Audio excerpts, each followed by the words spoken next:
no flex. Flex, alive is more than the 6. With the runner, boy, you nigga, no question.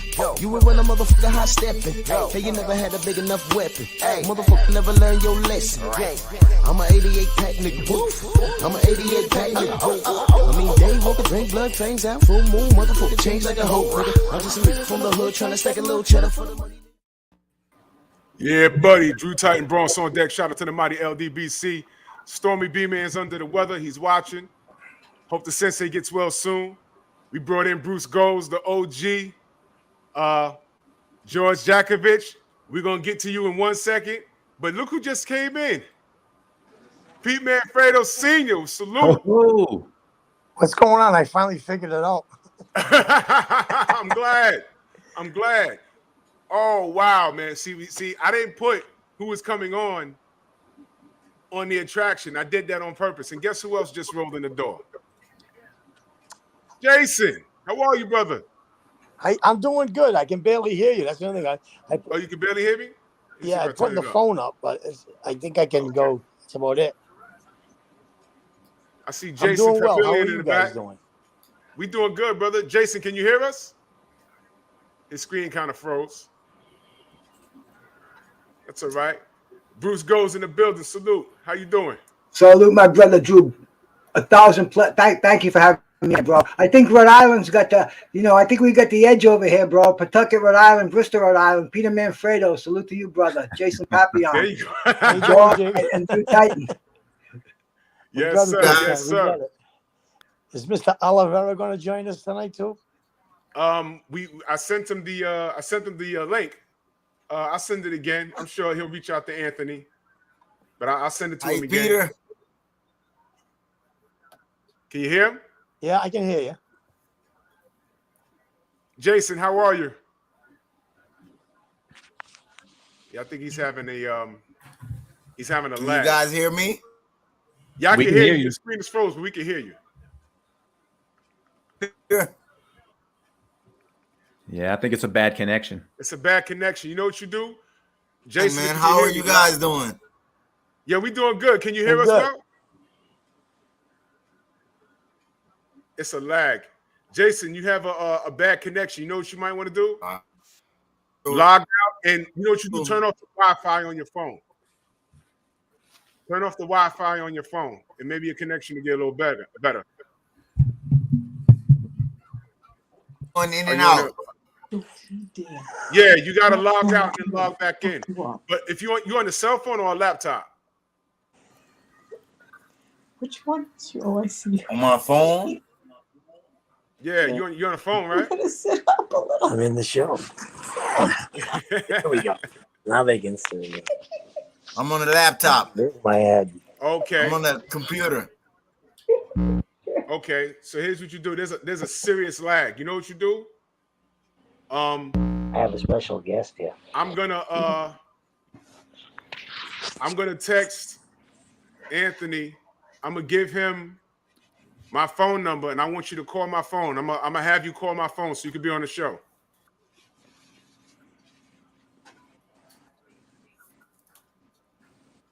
Hold on. Peter, my head is not in that, is it? No, we can't see you. Not yet. We can't see you yet. We hear you. We can hear you. Yep. All right. While I work that out,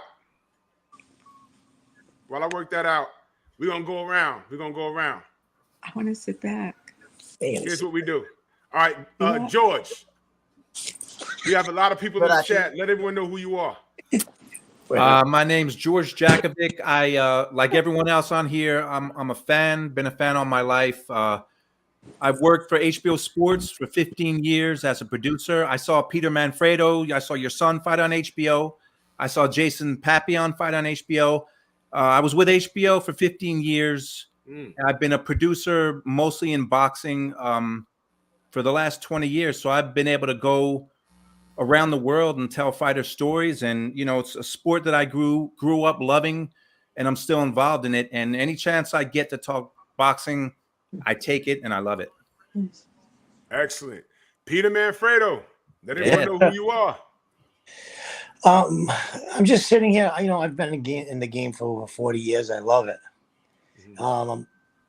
I'm still involved, but not so much with the fighters anymore. And I just teach like the exercise classes with it. But it's I've been boxing so many years that it becomes part of your life. So you can't really get rid of it. So I'm trying to get I on. love it, and that's gonna be You it. were a world kickboxing champion too, Peter. Don't forget to tell him that. Oh yeah, I was into kickboxing for a while. I did both. I was a professional kickboxer. I was a champion of the world, and I was a professional boxer later on in my career. But I just stuck with the boxing. I loved it. And then I had my son, and I had a few fighters, pretty decent fighters I trained, and I went around the world, and I was on HBO, I was on Showtime, most of the major networks. I met a lot of great people. Boxing people are unbelievable. They're probably the best people in the world that people don't realize because they're not around them. They think, oh, they come from from the low parts of life, but they're the best people in the world. There's much respect in boxing, and people always help each other out. I loved it. Hey man, your son did pretty well for himself. I'm sure he made a good piece of change. I think the Joe Kazagi fight was stopped prematurely. That's just my opinion. Hey man, he made a video game. I have it. Yeah, he's in the video game. Yeah, he did. Yeah, I was fortunate enough to go to a lot of places. We were in England. We were throughout the United States, and like fighting in and I met a lot of people through it. So, I'll never forget the times I've had, and it's just part of my life that something I'm never going to be able to walk away from totally. Peter, that Contender series your son was in, that was a wild ride. Sending him home, bringing him back. I mean, that was off the wall. What was that all about, bro? Well, they didn't send him home, and once they sent him to another house. When he first went there, I actually didn't want him to go. No, because my son, I knew my son was his discipline with the food. That was his worst part of his career. But when he went there was no communication between him and I. And his wife was out there, and I'd call her, and same thing with her. She wasn't seeing him or anything. And then one day he happened to give me a call. And he was like, Terry, and I said, what's up? He goes, oh, I got beat. I want to come home. I said, where are you now? He said, oh, they put us into like this loser house. I'm by myself. So I said, listen, stay over there. I said, they like you. I said, you never know. They're going to probably try to get you back. No, I don't want to do it. I said, look, just stay in shape. Get to a gym. I said, hit the bags, do something. And then I guess he was fortunate enough to be called back because of the somebody at the chicken punch. I think it was Jeff Frazier from Massachusetts, and he got called back. And then then I found out that there was people's mothers and fathers. I said, how does Gomez? Who's this guy Gomez? How is this father and mother there? He said, oh, they're there. I said, why can't I go? And so then I guess he said that you can come here, and I ended up staying down there for a while. But I had to wait till after he fought the Espino. He had the Espino fight. Right. I told him he was going to fight him. He goes, I know they're going to pick me. I'm not really in shape I should be in. So I kind of stayed up to like 4 a.m. that night. And then he finally called me. He said, I won the fight. He says, you can fly out here. Boom. I got on a plane. I shot right there. But, it was a great experience. You meet a lot of people. We have that television exposure. I mean, they're on every week on national television, on national broadcasting system, the NBC channel. It was great. Hey, this is Jason Papillon. Oh, okay. All right. I'm sorry, fellas. It's all right. Jason's on the phone. Oh, what's up, guys? How you guys doing? We're doing good, champ. You're loud and clear now. You're loud and clear. That's great, man. That's great. Good. I'm sorry, Peter. Go ahead. Continue, brother. Basically, that was about it. But I'm excited that Jason's on now. He was a warrior. He was a tough. These are the kind of people that are involved in this game. These people, they put their lives on the line when they step in the ring, and people don't really understand that. Everybody wants to be a boxer until they start getting hit. That was one of Mike Tyson's sayings, and it's so true. Everyone thinks it's easy, but the time, the sacrifice, and the work that's put into it, it takes a lot out of it to become a professional boxer at a high level, and to maintain that level. And as you start getting older, most of the guys can't do it. It's a young man's game. Yeah, it's not easy, man. I've been in gyms. I've worked out. I've trained. I never went pro, never even went amateur, but I've been in the ring with a bunch of Golden Glove guys. I know what it's like. I've seen the funniest thing, and I'm sure at some point everyone has seen this, the guy that walks in off the street and thinks that this shit is easy.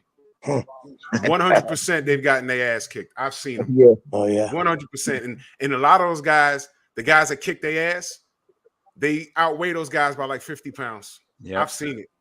I've seen it. They're blowing smoke after 30 seconds, and it's over with. Yeah. This is not a game. This is not a game at all. No, I get the same thing. I've got, fathers that take their sons in and tells me, they come into the gym, oh, he's got it, he needs it, this is what he wants it. And they have no idea, they have no clue, even if you get them a fight in a novice fight in the juniors and they win, now all of a sudden they're going to be world champions. It's such a long road. It's such sacrifice, discipline. You need to be, you have to watch your weight. You got to be in tremendous condition. And that's still, that doesn't mean you're going to become a champion. It's hard because there's so many people out there that fight and that they're so much better than you. And yeah, definitely. Not easy. Definitely. I want to go to George, 15 years in the game at HBO. What was that like? I mean, it was, again, I have to start with, I grew up as a boxing fan, and I got into this business. And are we allowed to curse on this show? I mean, not like nasty. Yeah, don't listen. Don't hold back. Don't worry about that. Don't hold back. Okay, any dirt, anything, give it to us. Well, it's not really dirt, but I can tell you that the first day that I was at HBO, I remember being in the bathroom, and I'm taking a dump, and I'm saying, "Oh my God, I'm shitting at the HBO bathroom. I'm at HBO Sports." And I said, George Foreman and Sugar Ray Leonard might have been in this bathroom. So it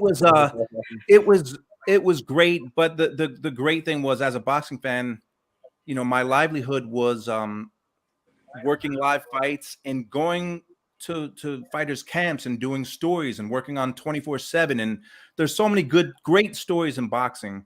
So, it was, and also at that time, HBO was probably the premier place to be in sports TV. They had a long run. They were the best in the game. And unfortunately, HBO's gone from boxing, but I loved every minute of it. Just to, again, I keep saying the same thing, but to be able to meet these fighters and the trainers and telling the stories, I loved it. Absolutely loved it. What was the highest point when you was working there at HBO? Because I grew up on HBO. Yeah, when you was there, high point. I mean, there were. I can't really point to one because I was there. I wasn't there in the Hagler era, right? And when Sugar Ray was there, I was there a little later in the 2000s. But to see the rise of guys like Floyd Mayweather and Manny Pacquiao, and Lennox Lewis and Holyfield, it was I can't really say there was one highlight. I mean, it was the place where the big fights were made, and you could count on HBO for having huge fights all the time, big name fighters. Barrera Morales, the trilogy that they had. It just goes on and on. So honestly, there's no one moment. It was just a phenomenal place to work and to watch boxing. Man, I used to get excited whenever there were the low-ranking fights to the big fights on Saturday, man. I still hear the theme music in my head. I used to get hyped, like, oh, man, I don't care.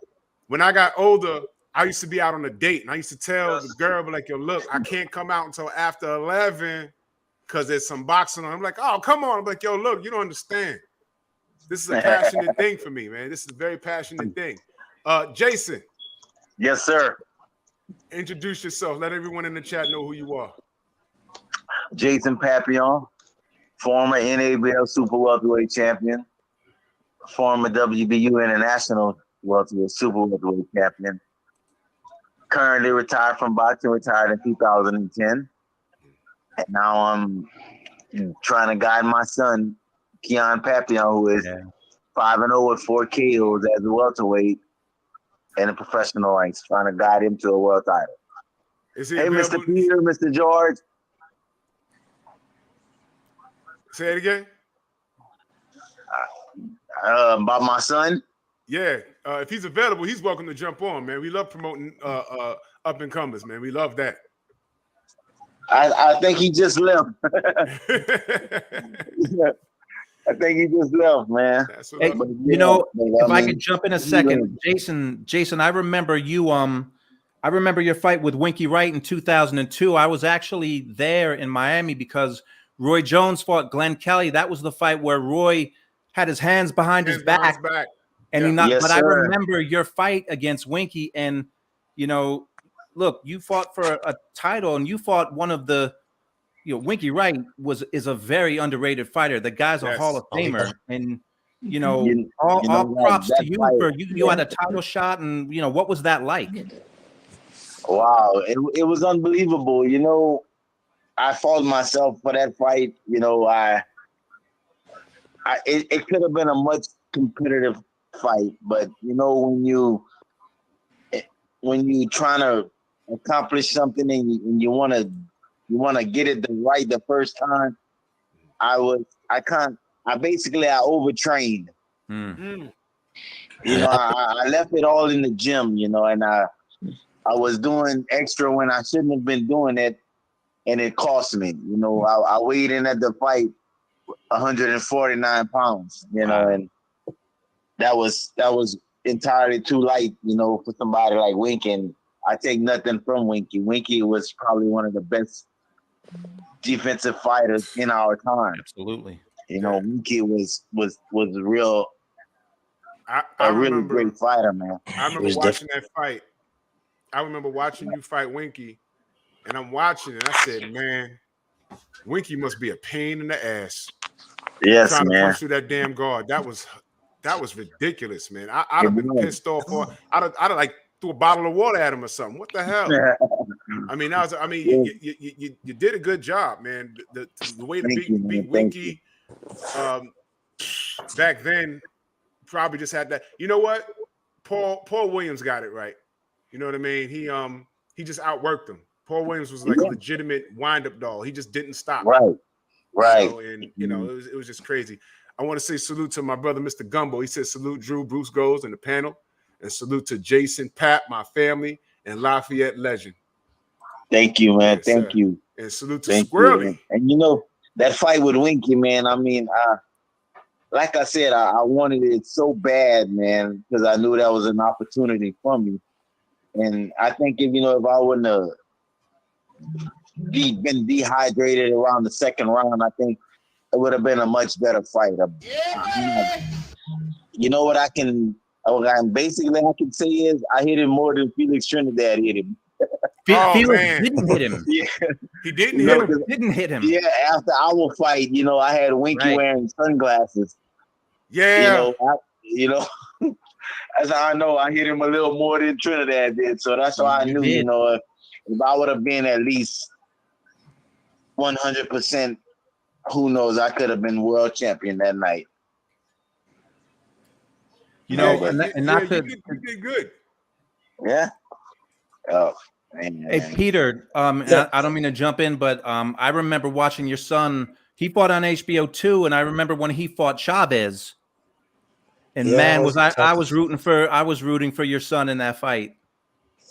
Yeah, it's tough. Like when you get to that point, and you're up in, the high echelon, and there's a lot of pressure on you. But they kind of stopped that one a little bit quick too. But yeah, it was a great experience for him, and that's why I wish Jason a lot of luck with his son. It's not easy when you got your son in there, and it's hard, and you got to kind of guide their career the correct way. I used to say, why go through the mountain when you can go around it? Because you can. There's a lot of good guys, and you want to make sure you go through the career and you don't get beat up. That's the thing. Once they start getting beat up, and the wear and tear on the fighter, the longevity is not there.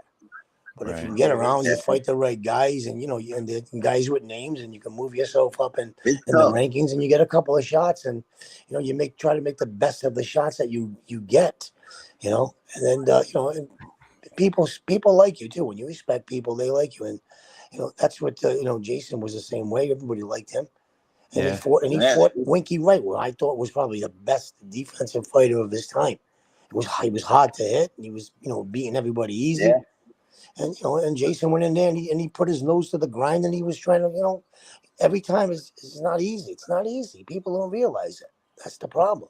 Yes, sir. Let me say a salute to my brother Squirrely. He said, excellent show, Drew. Salute to the panel, and thanks for coming on. Respect to the chat. No doubt, man. Much love and respect. I'm waiting on another guest. He should be here shortly. Let me ask Jason. Yes, sir. Highest point of your career? Mm-hmm. What was the highest point of your career? I would say fighting Winky. Yeah. Yeah, fighting Winky for the world title, because that's what every boxer gets in the sport for, to fight for a world title. And, and I was granted that opportunity, and I accomplished a goal that I set, that was to fight for a world title. And I did it, and it didn't turn out the way I wanted to, but, it was something that I accomplished. Some fighters don't even do that, And getting back to Mr. Peter about training our sons, it's a hell of a task, man. It's harder than what people think, because at the same time you want your kid to be the best, and you don't want to see him make any mistakes. And sometimes us as fathers, we forget to be trainers in the middle of. And we turn into father instead of training, and I remember a few times in the amateur fights with my son to where he didn't really lose the fights. I lost the fights for him because I was more being father than coach in the corner. Wow.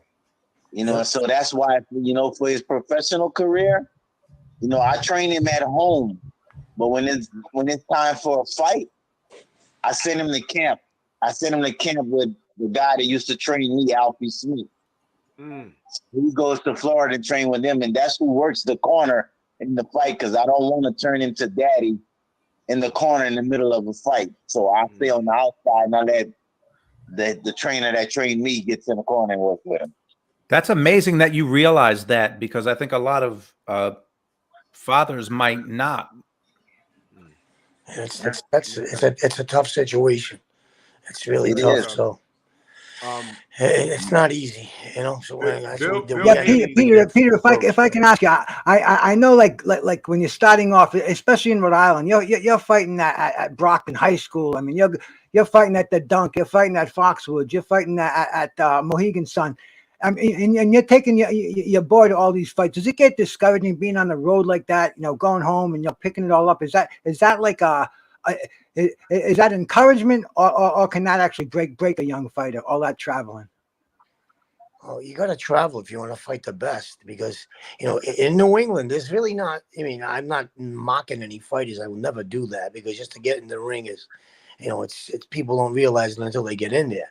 But I don't see any much talent over here like it used to be. I look at what's around, and I see there's maybe 4 or 5. You got Boo Boo Andre, who's like unbelievable. But even the prospects coming up, their careers seem to get stopped and halted. So you need to travel. You need to fight guys from throughout the country that have been in the national level, and the amateurs that have experience, and maybe Olympic fighters. It's a necessary. So you got to get used to that travel. And it's not easy. It's a hard life. It's not an easy life. You got to leave your family. You have to leave your friends, and plus all that discipline stuff. It's a lot of sacrifices. It's difficult. It's a lot of sacrifice. Exactly. We speak to Bill Haney a lot, and he's put in miles, investing in his son, and he understands exactly what you said, Peter. Trainer and father is two different things, and when you decide when you decide to step away, and Jason, you know this as well, when you decide to say, okay, look, if I'm going to put on the dad hat, I got to bring in a good trainer for my son. Right. You know, and it's a hard thing to watch because you could be, you know, I'm just using this as an example. When it gets tough for your boy, and you understand this is boxing, but you know, when he gets dinged really bad and he's trying to get out that round, you're like, man, I used to change that man's diapers, man. That grown man in there, I was changing that. That's my baby boy in there. Yep. Yeah. I actually watched the fight, and people make fun of it, but I understand it. And did you see when the boxer was getting his ass kicked and his mama ran in the ring with her shoe out? With her shoe. Yeah. Frank Fletcher. And the Animal Fletcher. Or was it him? Right. And that woman reminded me at that point of my mother. I said, see, that's something my mother would do. That's I laughed, but I said, you know what? I can't. You know, I remember the Animal. Yo, man. I couldn't, you know, but it's hard, you know, as a parent, you know, you want to immerse yourself into it, and it's just tough. And this is a relentless game inside the ring and outside the ring. And that's where I want to take this. The business of boxing. Now, me as a supporter of the sport, I always tell the people, you know, I do this my show every morning, and I say, look, I understand the business of boxing, and I'm sure there's things on a level that I don't understand, but I see certain things and I understand that, but you can't make me like it.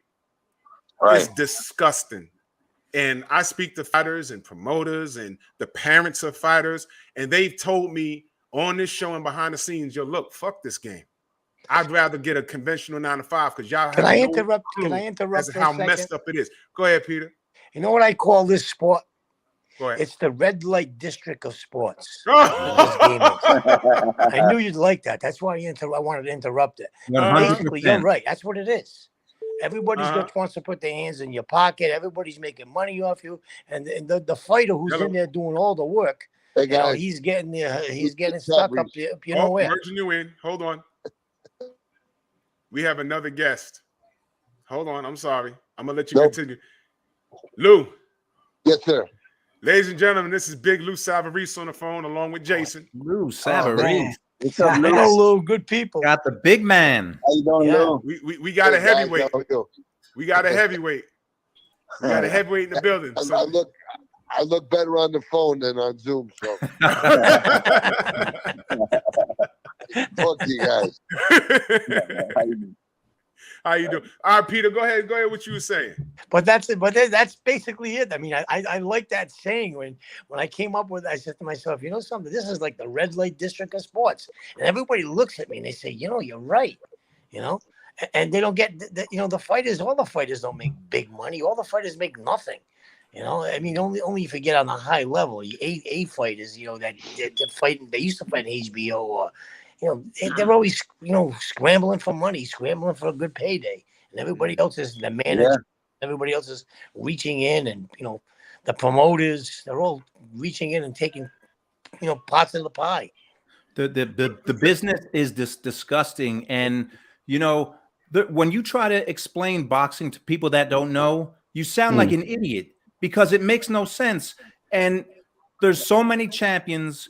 And they keep adding champions because all of you know this, but it's crazy that a boxing organization, if you're a fighter, if I'm the WBA welterweight champion, I have to pay the WBA a sanctioning fee to defend my title. Of course, they want more title holders because they get more money in business, and that's the goal of a business is to make money. They don't care about anything. I'm talking about the organizations. They want to make money. Fighters don't get a pension. They don't have health insurance. And when they're done, how many fighters have you seen when they're done, they can't talk, they're suffering from CTE. And I don't hear the organizations collectively stepping up and helping them. The business of boxing is disgusting. Everyone on this panel, this is what you guys are what I love about boxing. The key word was collectively. And of course, there's not one sanctioning body, so it's not going to be, one collective agreement. That's the problem. I mean, there's no, there's no union. There's no, any other organized sport. you have baseball, you have football, basketball. All of them have one union and one leader, and that's that's the way it goes. I had Angel Man Freddie on my show a while ago, and it broke my damn heart. It legitimately, I didn't sleep well that night because that's not the guy that I remember watching in the ring.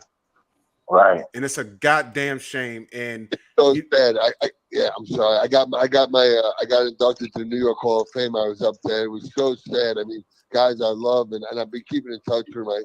I try to help them out. The guys like Barkley's actually doing good, but there were some other guys. I don't want to mention names, but I couldn't understand them. It was really, really sad. Great fighters, great guys, and it was just terrible.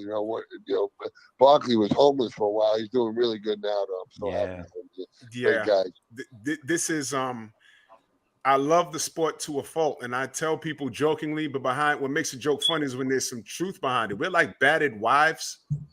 This sport is horrible, but we keep coming back. We keep coming back. We come back and we come back, and then that's why what we do here on my platform and other platforms is very important because I genuinely have sat home rather than running the streets and doing the wrong thing. I sat at home and I watched Big Lou Savarese. I watched Peter Manfredo when I got older.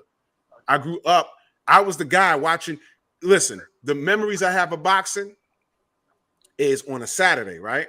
On ABC and NBC, they're airing fights at the same time. And me and my dad are running from room to room, seeing who's doing what. Every weekend. Every weekend. And that's what I remember.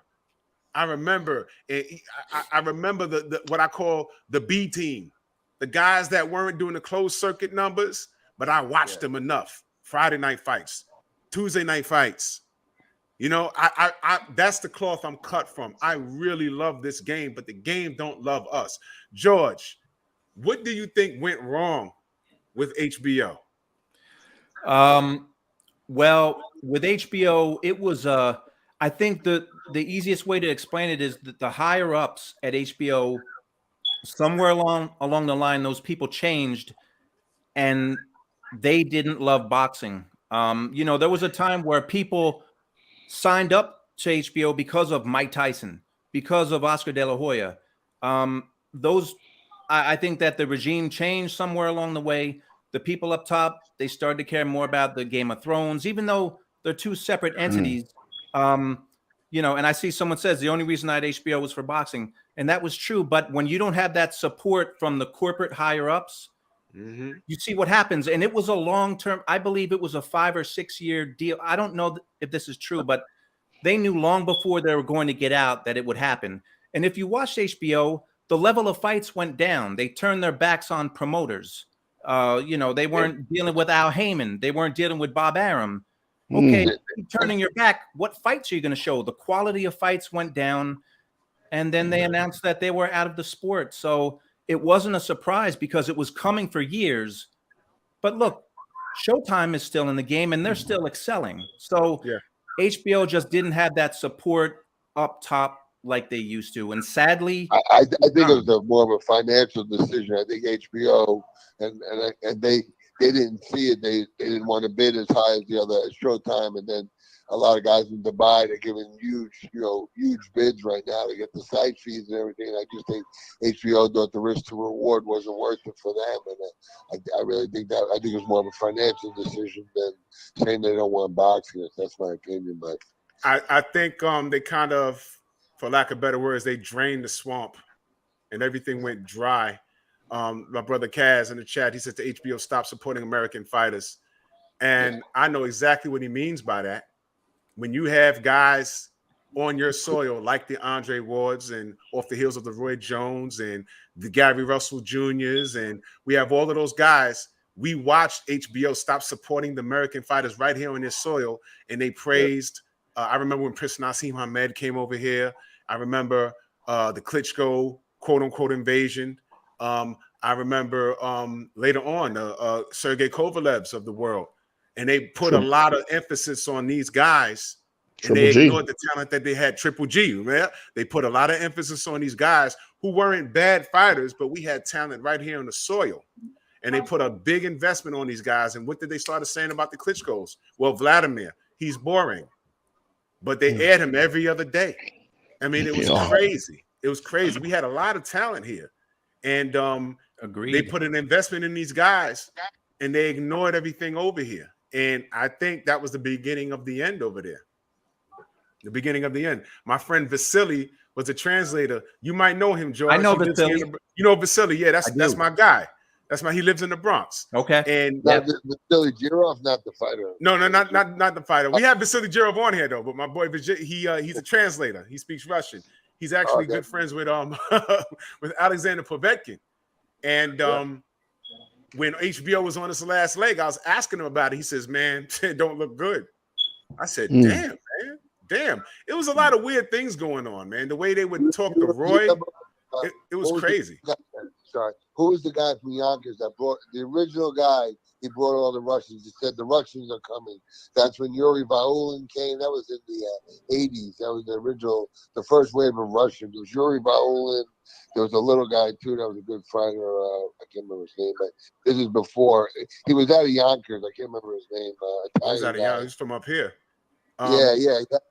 He said his name. I don't know it. He had a gym too. What was his name? God, it's gonna drive me crazy. Lee, was it Lee? Wait, what? Oh man. But anyway, he had this big thing. The Russians were coming. He's one. Remember Yuri Vaulin, the lefty? He had a lefty and another guy. They trained down at Gallagher's gym too. They had a couple of guys at Gallagher's gym that were real good Russian fighters. Yeah, those guys are tough, man. A lot of those guys, not to say that they didn't have talent coming from over there, the Ukraine and everything. Those guys was pretty good. But I think that HBO put those guys on a big pedestal. They probably was trying to dive into a market. They thought they struck gold with it. And we watched it. We watched it deteriorate. We was like, what the fuck are they doing? This is crazy. Hey, y'all remember they tried to hype up Alexander Zokin? Remember him? Russian? Yes. Where is he? You know who was good? You know who was good, though? Oh, man. The guy that knocked out Danny Jacobs. What's his name? The guy, I think he retired early too, didn't he? Yeah, he retired very early. I think he had a back problem. Yeah, I know who you mean because that was a big upset. His name. He was good, man. But I know the chat. Someone knows in the chat, but I forgot his name, but he was good. He was really good, and I think he had a back problem, and I think he had just called out Triple G. He'd have beat Triple G, man. He'd beat him. He was really, really good. I forgot his name too. He was Russian. I believe he was Russian, right? Was he Russian? Look, again, HBO turned their back on they Dmitry Perov. Yes, HBO decided they're not going to work with Heyman. It went from Heyman to Bob Arum. They just turned their back on these fighters because at a point, Lou, like you said, it was a business decision. They knew they were getting out, and they no longer cared about their product like they used to, and it showed. It showed. Yeah, well, I think the heyday that we got to agree. I mean, was DeBella when DeBella was there. 100%. Yep. Yeah, I mean, really getting the big. They were the premier guys you wanted to fight for money, and they were signing guys to long-term contracts. Remember they signed Michael Grant. They had some pretty good sized contracts too. Mm-hmm. So let me ask you guys, because I'm just a supporter of the sport on the outside looking in. You guys have more experience than we do. Although there's millions of dollars in boxing right now, is it fool's gold? Is boxing on its last leg? I don't think so. I mean, no, I really don't. I mean, if you look at some of the collateral stuff you see, I mean, it was probably 2 years ago with UFC. They started talking about getting into boxing. That shows me there's money to be made. And look, I mean, there's some big side fees coming out of Dubai and other places. We have kids in the gym down here in Houston, guys that are collateral guys, and they're fighting like guy Nagi Aguilera. I don't know if you remember him, a heavyweight. He works in my gym. He just won a belt in Mexico City. You remember Austin Trout? He works in my gym too. Austin Trout. He just fought over in Dubai, won, and he's ranked number 9. So these guys are getting fights in other places. I mean, and they wouldn't be putting them there if people weren't watching them or coming, And then the last thing from a financial standpoint is, with the internet, not to sound like a dinosaur, but it goes out to so many homes. If you have a fight that, it doesn't need, it's probably 0.1% of the homes to buy it to make enough money to cover it. And then, some of them are just making some of these killer fights are making, hundreds of millions. It's crazy how much money, these YouTubers are making. It's bizarre. I mean, bizarre. Yeah. But Luke, can I ask you a question there, brother? My name's Bruce Golis. I've been hanging around here for a while. But right now with the internet, everybody seems to be streaming fights, bro. Is pay-per-view going to be? Is it viable anymore? Because I mean, who in their right mind, even an idiot like me who's only been playing around with a computer for a few years, I can stream any fight I want to. And is pay-per-view going to be viable? Do they have to find out like a new revenue, maybe sponsorship? Maybe going back on free television. But you think about like the last Thriller fights. I mean, and the last big fight. I mean, they made huge amounts of money. I mean, and they weren't even. I mean, you had Roy Jones and Tyson. That card did over hundreds of millions. It was bizarre.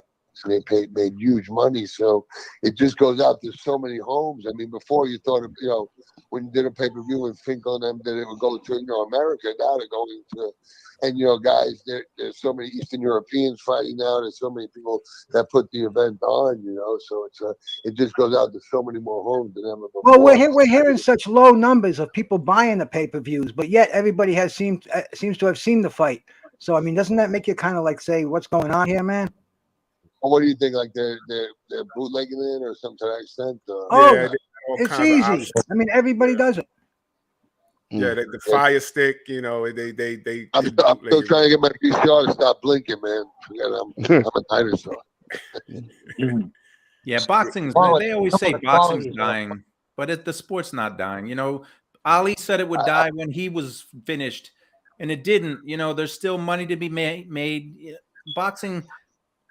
Someone wrote in the chat, it's been dying for 100 years. It's not dying. There's some marquee names. I mean, look, Canelo. I mean, this guy, he's making huge money. I mean, exactly. 30 million a fight. 30 million a fight. Think about when, how can we say boxing is dying? I don't remember anybody making 30 million a fight. I mean, right. It's not too long ago. Canelo signed that 360 some odd million contract with DAZN, which he didn't finish. But you're right, Lou. They say it's dying. And you're hearing that was, I think, the largest contract ever signed by a pro athlete, period, at the time. So it's not dying. It changes. There's better times and worse times, but boxing doesn't die. But it seems like to me, and maybe you guys, I don't know if you agree, but it seems like the Latinos, especially a lot of these, they're not buying into so much the UFC stuff. They're still boxing. I call them boxing purists, Right. They still like the boxing as and not really the UFC stuff and the MMA. That seems to be, American. They love it, but the Hispanics don't seem to really buy into it too much. Agreed. They're loyal fans. I mean, I agree. They're always boxing fans. Well, I think a lot of that goes to you mentioned the Latino fans, the fan base, well respected. I always said that it was a toss-up between the Latino fans, the Mexican fans, and the British fans. They love the sport better than Americans. That's just it. The British fans. I worked the Mayweather Hatton fight. So I was in Vegas for that fight. I was at the MGM. I was probably on the 20th floor, and I could still hear the fans. They would sing that "There's only one Ricky." Hear them on the 20th. I could hear them. That's how loud they were. They love their fighters. Listen, British fans, they're great, man. I'm not even gonna hold you on that. British fans are great, and I'm gonna give you my experience. I was just in Vegas for Wilder Fury 3. And for other reasons, when I landed in Vegas, my head was on a swivel because, I was receiving all kinds of death threats and all kinds of shit. So I landed in Vegas looking for smoke.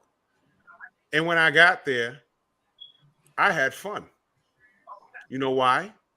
Because the British fans that I met were the friendliest bunch. Yeah. They were just rooting for their guy. They love it. Some of them recognized me. They ran up, took pictures with me, shook hands, whatever. There was one drunk fool, and he wasn't even a threat. And he apologized on fight night when he saw me. And he said, "Yeah, I'll buy you a drink." I said, "You had enough. It's okay, man. You had enough." I sat next to a whole British family. Buy you a drink. Yeah, yeah, man. Hey, I sat next to this dude, and he was there with his wife and his daughter. We sat there and we talked boxing. I was defused, and I had a ball that weekend. I didn't get the outcome that I wanted, but that was okay because I learned something. All right. Real fans spend money to support the sport. Yeah. And I appreciate that experience. And I had fun, man. I had fun. All the British fans that I met in Vegas, beautiful people. And that's from the bottom of my heart. There's beautiful people. Not trolls, but real fans, because real fans spend money. And I had a ball, man. All right. So those fans over there, they support their fighters. The UK is smaller than Texas, but they support their fighters. Why do you think AJ could? Eddie Hearn's always talking about we set out Wembley, and there's politics behind that. The tickets are only $20 goddamn. Yeah, but they support their guys. I mean, he could draw 80,000 fans to a no-name fighter over there, AJ. So, but the joke was with Bruno. They said if Bruno would have beat Tyson, the Queen would have had to leave her castle. That's how much they love Bruno. Yeah, they loved Frank Bruno, and I don't think here in the States we don't understand. At that time, there was a huge investment in Frank Bruno. I mean, that's right over our head, man. But when you're doing good over there, they put you on a pedestal, man. They really, really do. That Ricky Hatton, I had a couple of friends that was at the Hatton fight, and when they called me on the phone, they said, "Man, do you hear this? This is." I said, "Wait a minute, is the fight in America or in the UK? God damn!" It felt like being in the UK, in the arena too. They support their guys. And we're in COVID. I'm like, how the hell did they even get here? When I lost to Tyson and I got stopped right away, I was in a bad way, man. And Bruno, I didn't even know him, and he came back into the dressing room. It was real nice. He was really, really a good guy. I really respect him for that. Yeah, Frank Bruno's a good guy, man. And you know what? This is a tough sport. Louis, I must have seen you fight a dozen times, man. I'm gonna see you fight a dozen times, man. And trust me, when I say that I'm truly a fan of this, I'm a fan. When I like I'm geeking out right now. I'm on the phone with Jason and Louis and Peter and George. I'm geeking out right now because I'm that much of a nerd for the sport, and I'm still learning. There's things that I don't know. I'm actually talking to people that I used to watch on the television. You understand what I'm saying? Wait, hold on. I've never heard a boxing fan and nerd. No. If you're like a YouTuber or something, you could be a nerd or listen. A gamer. Listen, you fan. can't go anywhere else to get your boxing news but on YouTube. You ain't gonna get it on ESPN. Good luck. You think Stephen A. Smith knows anything about boxing? They don't call no boxing fans a nerd. Or dressing. Man, listen.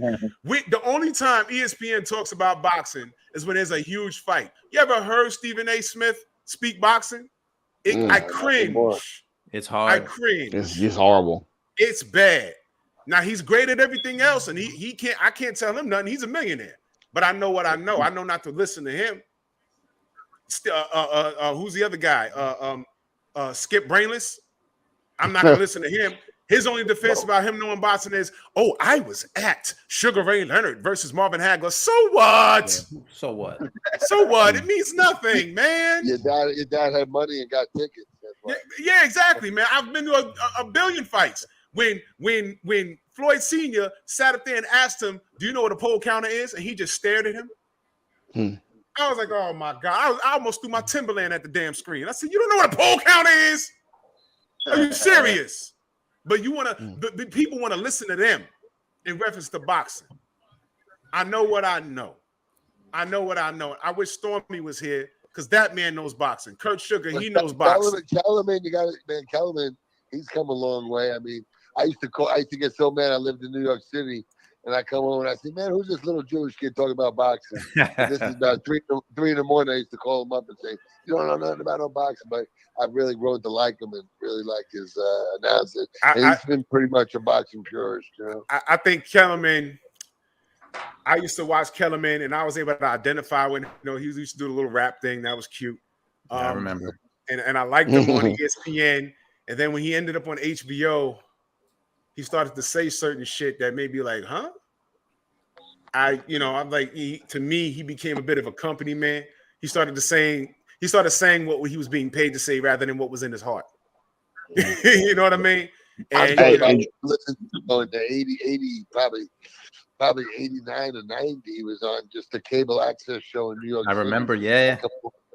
And I'd be saying, "Man, who's this guy talking about boxing?" I call in and stuff and mess with him all the time, but he's come a long way since then. Yeah, And yes. and Drew, to back you up on that, just goes with saying that when he had on that polo shirt and that button down, he was talking boxing. But as soon as he put that suit on, he changed. Changed, man. He changed. The HBO broadcast team. What was your thoughts on them, George? Well, which one? The last one, the early ones? I mean, go early first. Go early first. Okay, with Barry Tompkins. Well, I mean, I love. That's when I was a kid. I remember Barry Tompkins, Sugar Ray Leonard, and Larry Merchant. You know, I loved those guys. You know, and I got to be friends. I became friends with Larry Merchant. And a lot of people don't like Larry, but Larry's not a bad guy. But that early team, I love those guys. You know, Lampley.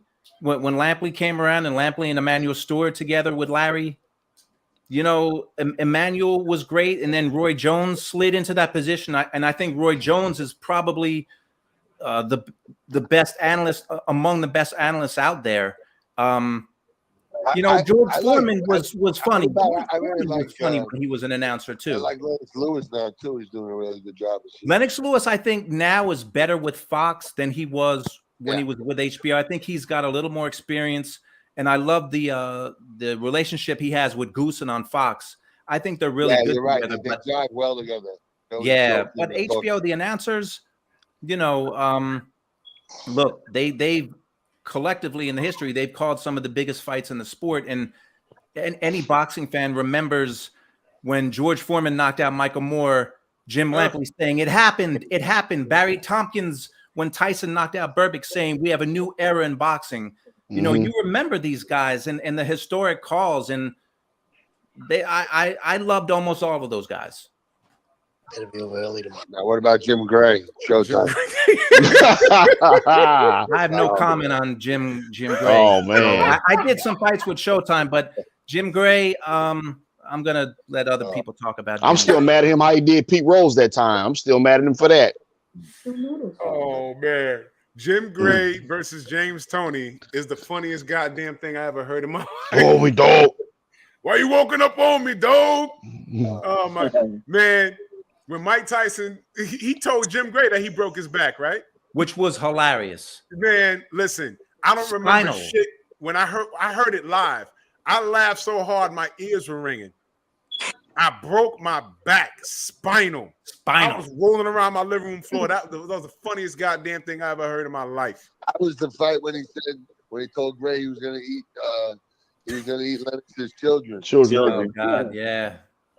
And then praised Allah in the next sentence after saying he was eat someone's kids, and then all praises. Yeah. I saw Mike about 2 months ago down here in Houston, and I said, listen, man, I said, next time if we fight, I said, if you're doing coke, I said, either we both do coke or none of us do coke. Oh wow. Wow. Well, let's transition into this. Peter, Yes. Jason, Yeah. drugs in sports. Let's go there. No, I'm not. What do you know? I'm gonna start with Jason first. What do you know? What have you seen, if anything? I'm gonna be honest with you. I haven't any recalls on it with anyone. You know, I've been around some of the. I mean, I've been with Roy for the majority of my career. You know, I've never been around the drugs in the games. I don't know anything about it. Do you think you ever been in the ring with anybody that was coked up or steroided up, PED'd up? Anybody? No, not really. You know, I don't remember at least. You know, one time. You know, I mean, one fight that really had me scared was when I fought Kasim Umar on TV, and he brought his mom from Africa. She was at the fights, and she was in the audience, and she was hollering these African shit. Man, and it had me like scared, because man, I was wondering like, is she really putting something on me in the middle of the fight? I'm like, what's going on, man? It was real scary, man. Oh shit! Weirdest, man. Yeah, he was from Uganda, man. They got some crazy people in Uganda, man. They got warlords in Uganda. Didn't he Yeah. get like kidnapped or something? And he had to Yep, fight and when like he was like 10? Crazy story. Yeah. Yep. That was weird. So boxing was like a walk in the park for him. Right, man. Holy shit. Yeah. Oh my God. Pete. Yeah. Drugs in sport. You know anything? I don't want anything to do with it. I don't want anything, no drugs around me. But I'm sure there's people that have been on some kind of steroids or something. There's always drugs involved somewhere, somehow. You know, it just you don't see it. You know, I never wanted it around me or in my gym or around any of my guys. It's not. It wasn't for my guys. It wasn't for me. For a true champion shouldn't be on that stuff. But no, that's just my opinion. Hey, go ahead. And but I'm gonna say something about that, Peter. You know who Nettles Nasser is, right? Yeah. Oh yeah. Yeah. From overseas. Yeah. Because Omar. See, that's the thing. Omar fought Joe Calzaghe. Yeah. So did your son, and then Byron Mitchell fought Joe Calzaghe. And just by talking to them two, just by Joe Calzaghe, I remember Byron Mitchell said when he hit him, he dropped him. He said he has people like that all the time. They never get up. And Joe Calzaghe got up and was throwing the same type of punches. You can watch the fight. He throwing the same type of punches he was throwing when he got dropped. He got up doing the same thing. And just talking to other fighters, you know, they kind of think that Joe Calzaghe was on something. Do you think he might have been on something when he fought your son? I don't think so. He had a hand problem and stuff. I don't know. He could have been. I mean, we didn't. I'm sure they would take a test. They would take a drug test. I don't know if they took one for him. I don't know. I can say the only reason I knew Tyson, he admitted it. I mean, he wrote it in an article. They said it. I wouldn't have known. I mean, they said he was you know, did cocaine before the fight, and he said about different articles, you know. And then another guy that was definitely doing steroids was, you know, Axel Schultz. I know that. Axel Schultz. Wow. Yeah. Training with him. He got robbed against George Foreman. I thought he beat George. And he was tough. Actually, was tough, slow, but he was tough. I sparred with him a lot. I was over in Germany with him, sparring with him a lot. But I think the heavyweights in Holyfield too. You know, Amanda's done some roids. You know, he got caught. He basically got caught. He sent them to his house in Atlanta, but he said it was for Evan Field instead of Amanda Holyfield. But they caught him. Oh wow! I got to cut out. People coming by. I have someone coming by, so I have to cut out. Is that okay? That's okay, Peter. Thank you so much, brother. Yeah, thank you, Peter. Good to hear from you, Peter. All you guys, thank you very much. Peter Jr., I said, hey. I will. And then the most famous drug, Aaron Pryor, right? Rhode Island strong, Peter. Aaron Pryor and Arguello won. Yeah. The black model. The one I mix. You know, they never did a drug test on Pryor after the fight. They never did it. Say it again, George. They never did a drug test on Pryor after the fight. The Miami Commission, whatever you want to call them, the Florida Commission, for whatever reason, they never did a drug test on Aaron after that fight. So unbelievable. Well, Panama would have said it was peppermint schnapps in that little black bottle. That's what he said. If you want to believe. I'm just quoting him, bro. Yeah, yeah. We know what he also. What else did he also do? I mean, if you watch the doc, he took the padding out of Billy Collins. And Louis Resto. Now, Louis Resto killed Billy Collins, bro. Louis Resto was right here. He worked at the Morse Park Gym in the Bronx. I've seen him dozens of times. And that was Joe DeGuardia's gym. Remember DeGuardia's gym over there? Right. And you know, I asked him, "Yo, you good, bro?" He said, "Yeah, I'm good." And I said, "Man, you know," and he already knew what I was going to ask. He said, "Man, that guy fucked me up. I didn't even get a word out." He said, "That guy fucked me up, man. Panama, he fucked me up. I didn't even get a word out. He knew what I was going to ask him." He said, "That guy fucked me up." At that time when that happened, Resto was right on the brink of becoming a rock star, and he was really good. And the thing is, if padding is removed out your glove as a fighter, it's your responsibility to know. Now, he could blame Panama, but the argument is he knew. And guess what? If Billy's father don't shake his hand at the end of the fight, he gets away with it. He I gets mean, away with that document, Assault in the Ring, is a doc that, Yeah, you know, it's good. It was a really well done. I mean, he admitted, Resto, that's where he admitted on camera what happened. And the sad thing is, Panama Lewis, he wasn't allowed to train fighters anymore, but he was still working with fighters. He was still getting paid, and he was still making a living. And Louis Resto had nothing. Yeah, He did he's working with Zab. Yeah, I was just. And he even went down to Billy Collins' house to try to apologize to them. Yeah. And they made it look like Collins' family didn't want him in there. But I mean, the story goes that they had dogs in the back. They were fighting dogs. I mean, they didn't want the media down there, but they made it look like Collins' family was just, totally didn't want to hear it. I mean, the documentary was really good, but it was biased at the same time. Yeah. Well, they can put their spin on things too. Yeah, Right. that was horrible. Go ahead. Hey, Lou, I got a question for you. What's that, buddy? I'm sorry. Say it one more time. I got a question for you. Hey, for the King of the New York, why we never saw you versus Joe Macy? Nah. We had the same manager. Macy and I had the same manager, and I was. Oh wow, okay. We had the Spagnola was both our managers. I sparred with Macy a lot, but I was a little bit further ahead before Macy. I sparred with him a bunch. He's a nice kid. Was really nice. You to beat Macy, and I'm glad you brought him up. I brought him up, and I'm glad you're here, George, because I want to ask you. To me, Joe Macy, HBO put him on his pedestal, and he didn't do shit. I remember watching the fight one day, and he came out and he had this giant ass banner, and I said, "What the fuck am I looking at here?"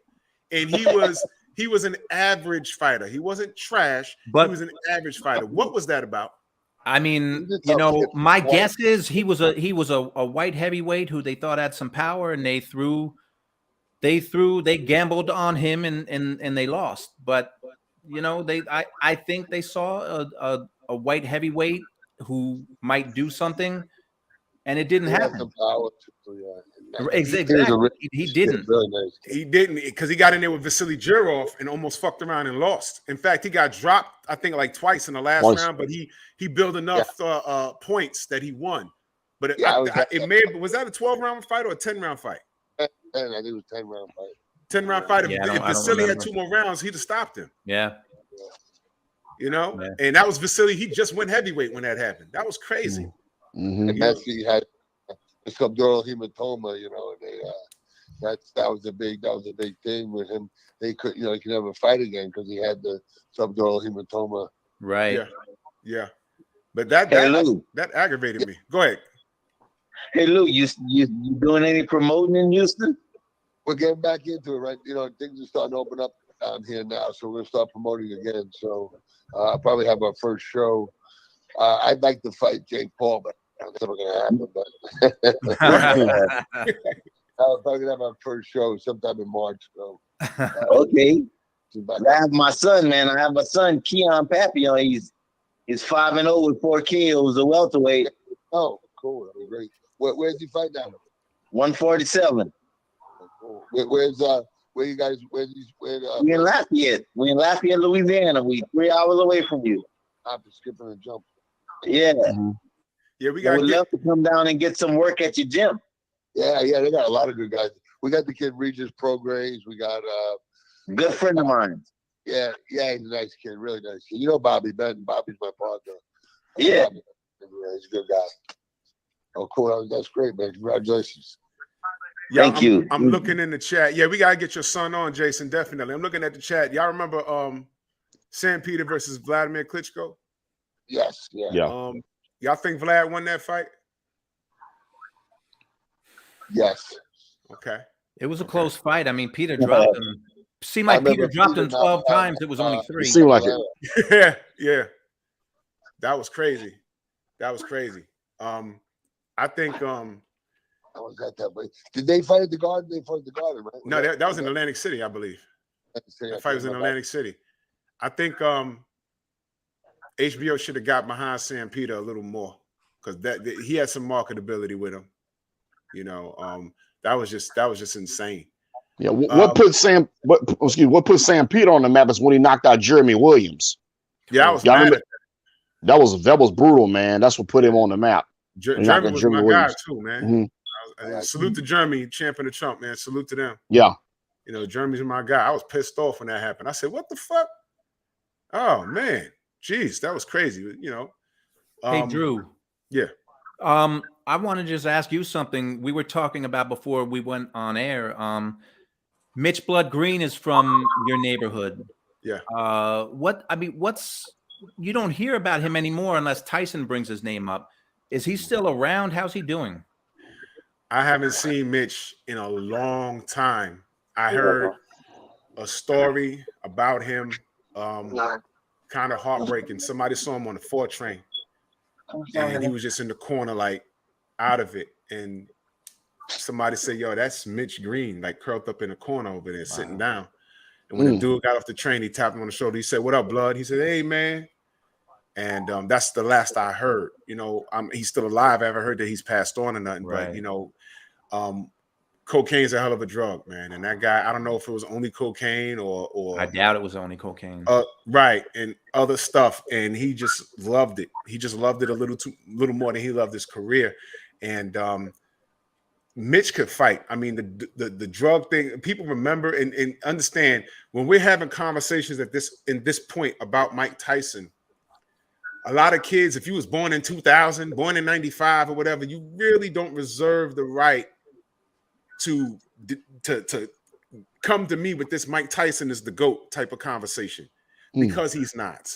I was there for all of it. I was there. And stop talking to me like the man hasn't lost. Right. I've watched him get his ass kicked. I've heard stories about him getting his ass kicked in gyms. Who the fuck do you think Oliver McCall is? Do your research, man. He wasn't the only guy to drop him in sparring. You understand what I'm saying? The bottom line is when Mike Tyson got out of prison, there was a lot of guys he could have fought and didn't do it. And I know why. He didn't fight Ike Ibeabuchi. He didn't fight David Tua. He didn't fight Chris Bird. He didn't fight Ray Mercer. And then when he finally got in the ring with Evander Holyfield, you saw what happened. So stop talking to me like Mike was a world beater. He was fun to watch. When he won the world championship, Holmes and Spinks, those guys was old already, and they were on their way out. When he fought guys that fought him back, he either went to the cards or he lost. And George, watch this, because I like playing this game. You ask anybody that tells you that Mike Tyson would have whooped every heavyweight today, right? Just you tell them, go on your phone, go to BoxRec. They don't even know what the fuck BoxRec is. It's his record.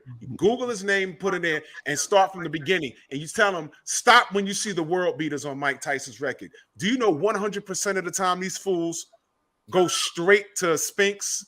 They scroll right past Trevor Berbick. Right past it.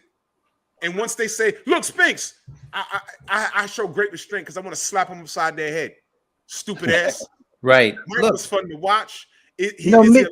Yes. But there was more hype behind Mike Tyson than it was reality. Because the reality is, back in '88, I was saying, yo, there's a guy at cruiserweight named Evander Holyfield with the flat top. He's going to come. He's going to fuck Mike up. And no one believes me. Look, Mike Tyson Punch-Out was fun to play. I had the game. But stop playing yourself. The man was beatable. The man, if Mike Tyson was young and an active fighter today, he would have problems. You think he's gonna? How do you think he fared? And I'm being honest. Does he fare well against a 6'9", 300-pound Tyson Fury? You know what? And you're right. And the thing, and I love Mike Tyson. I think Mike Tyson, when he was young, is different than Mike Tyson when he was older. But you know, Tyson never overcame adversity in the ring. He was losing against Buster Douglas, probably lost every round, had that moment when he dropped him. But what did Buster come? He came back and knocked him out. I mean, he could never overcome. Great fighters overcome adversity. You brought up Tyson Fury. Tyson Fury got banged to the canvas by Deontay Wilder twice in that last fight and still got up and won the fight. So as much as I love Tyson, he never had to overcome those tough times in the ring to win a fight. He was losing to both of them, remember? Yep, Yes, he was losing the first round both right hand. Yep. If he don't land that right hand, who knows what happens at the cards? You understand? Drew. Go ahead.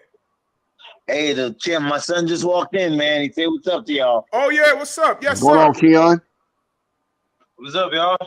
Yo, Keon, man, we gotta get you on the show, good brother. Yeah, man, when? When you ready, man. When you ready, man.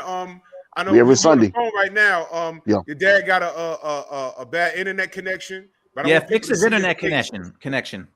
Yeah. That's cool. We're gonna get you on. You know what I'm saying? You're doing big things in the sport, and we're gonna do what we're gonna do on this end. We're gonna promote you, man. I appreciate it, man. Sound good. Yeah, hell yeah. So Wait, boxing's in your heart, right? Yeah. All right, be What do you smart. weigh, brother? 147? 147? Yes, sir. All right, you making 147 comfortably? Yeah, with early training camp, yeah, I'm making it comfortable. All right, so when you're not in camp and you're just walking around, what's your weight? I try to keep it down now, but I done got as big as 190 before. So. Oh, okay. Oof, Jesus. Wow. Yeah. Don't drain yourself. When you got it, when you need help getting on that scale and you seeing stars, it's time to move up, kid. But don't listen to me. Listen to your dad. He's a pro. I got a question for George. I didn't felt like that all in the air with you, so I'm pretty much used to that. Oh, that's what's up. That's what's up. Hey. What you saying? Go ahead. Yeah, I got a question for George. Hey, George, when we were talking on Facebook, I asked you, were you there for Riddick Bowe and Holyfield? You said no. What was not in person, but I watched it. Oh, okay. I thought you were there as far as like, because you say you're the HBO, working with the cameras and stuff. That was before my time. I mean, but I've seen those fights for sure. Okay.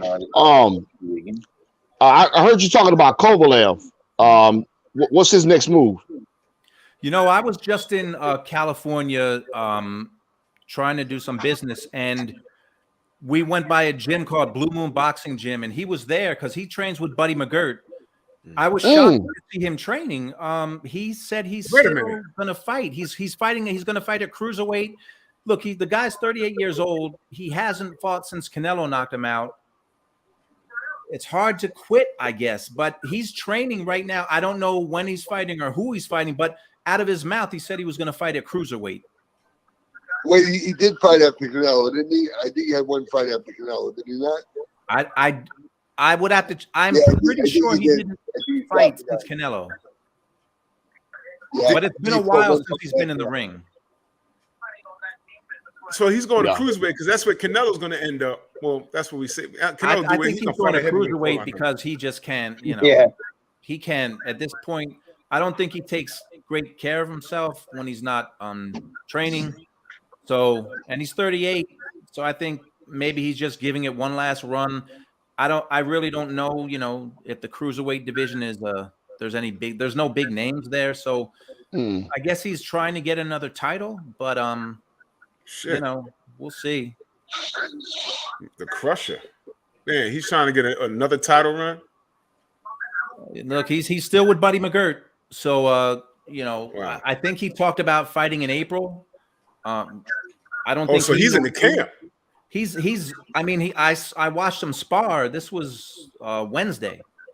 So, he's still in the game, which it's not shocking, but well, I don't know who's at cruiserweight. I know Canelo's talking about going up there and snatching another belt.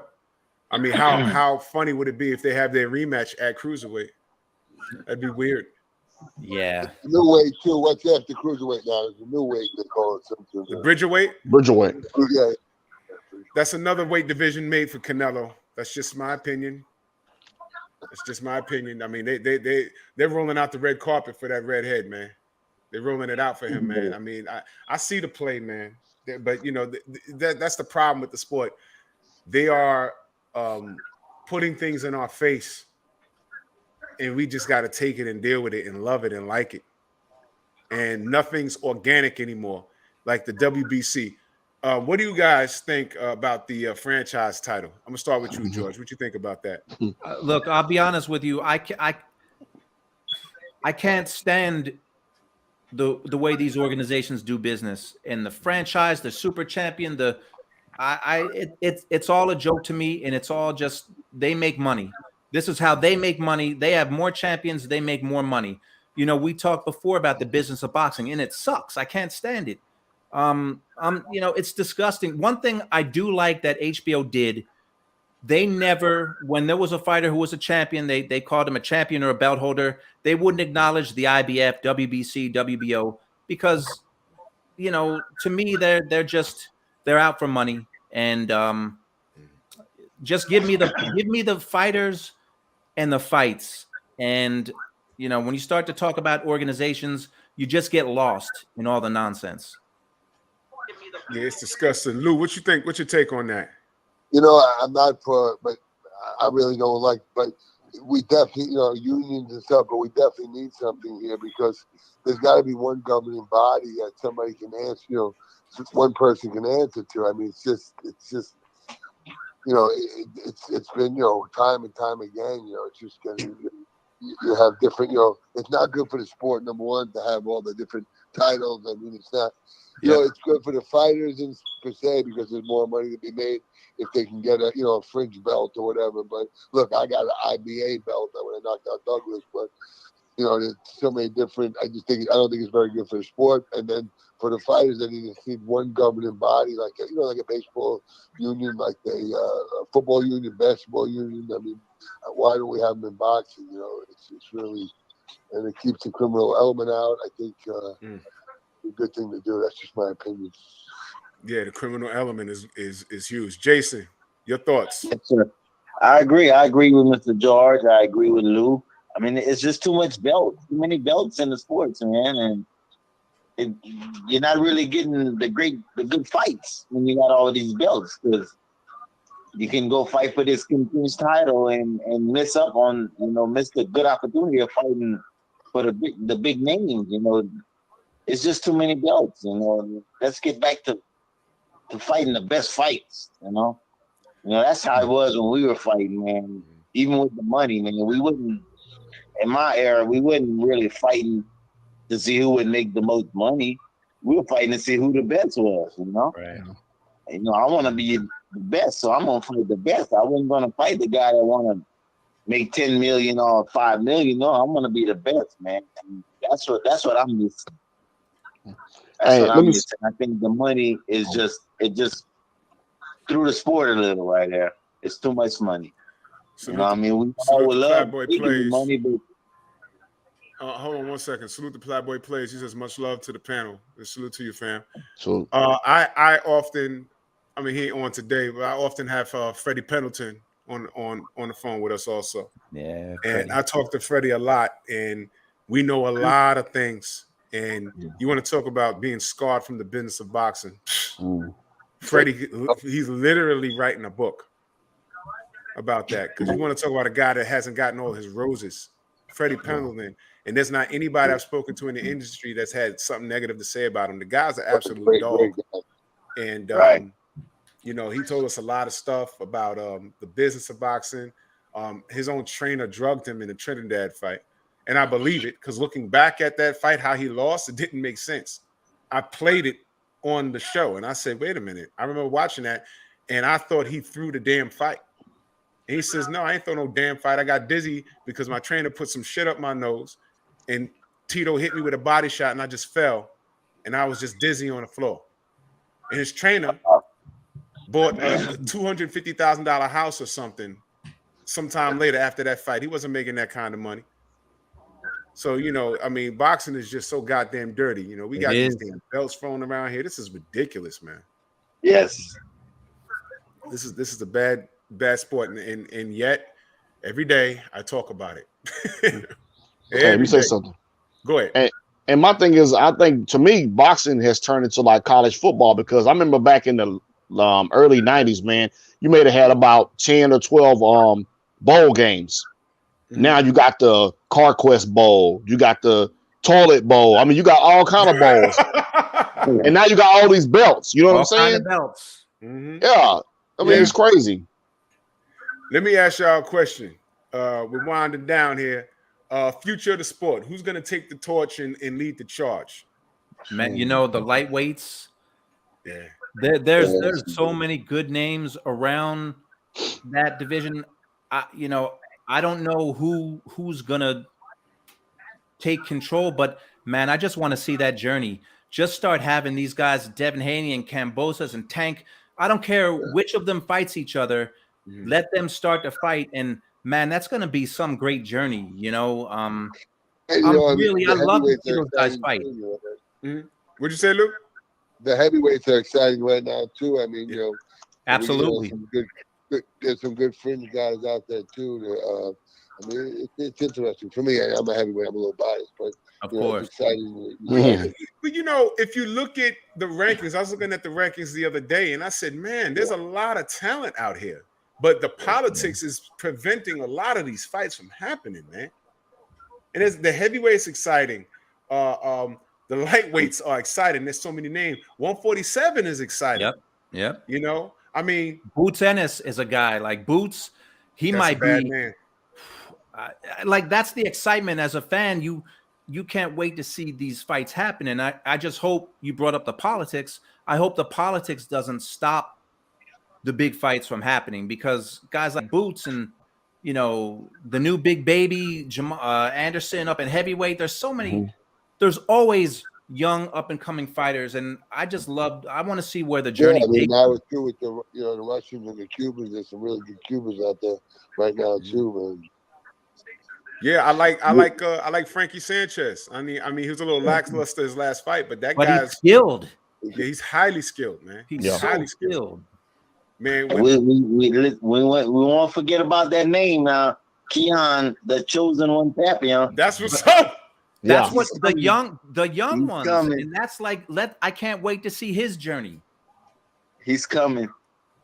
And how good is that going to be to know that he's been here and we spoke about him, and 3 years from now he's cracked the top 5. He's coming. You understand? And like I said, there's always someone on the horizon. We heard the legend of Errol Spence before we matched the name with the face. All we knew was that some kid put the beats on Floyd and got put out the gym. And then years later, we found out it was Errol. I got to say, Tyson Fury, before I knew who Tyson Fury was, I didn't even know he was a white guy. I just heard this, like he had this cool name, Tyson Fury, some big dude knocking people out. I didn't know, but you're right. Sometimes you hear the name before you see the face. Right. I think boxing's in a good place. And I'm excited for the future. Go ahead. So I think globally right now, it's probably it seems to be one of the best. It's, these guys, I just see it firsthand. They're making some money, guys, for smaller fights over in Dubai. I mean, I'm all about the fighters. They can make that kind of money on some fringe fights. They're paying big site fees over there right now. Okay. They say boxing is dying, and I know we probably have to go, but there's a lot of female fighters that I love. Amanda Serrano and Katie Taylor. We're talking about them making possibly making $1 million each. So don't tell me boxing is dying if they may be making 7 figures each. And props to them, but it's not dying. Yeah, and you can't forget Clarissa Shields, man. She had to go to MMA to get some goddamn work. She's gonna knock out Savannah Marshall whenever they fight. The only woman to beat her in the ring in the amateurs. Clarissa's gonna win that fight, but she's another one. There's a lot of excitement. I just wish everything would happen organically. That's what that takes the wind out my sails sometimes, man. These guys are right here able to fight, and then boom, business. Last question, and I promise it's the last one. Jake and Logan Paul, your thoughts? Oh my! Can I get mine out of the way? Go ahead, George. You go ahead first. This is what I'll say. The reason why the only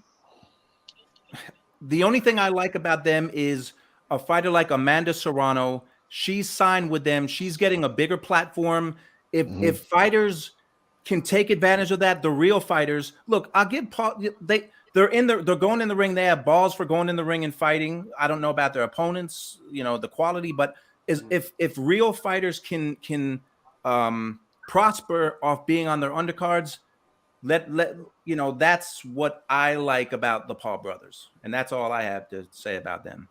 That's fair enough, because I liked not this past event, the event before that. Revenue earned, he gave back $1 million to the people that participated on the card. Right. And I said, shit, he just put all the promoters and managers on full blast by doing that. Right. That was crazy. So I applaud him for that. But the politics of boxing has given the Paul brothers room to breathe in the sport, and that's my take on it. Jason, what's your take on the Paul brothers?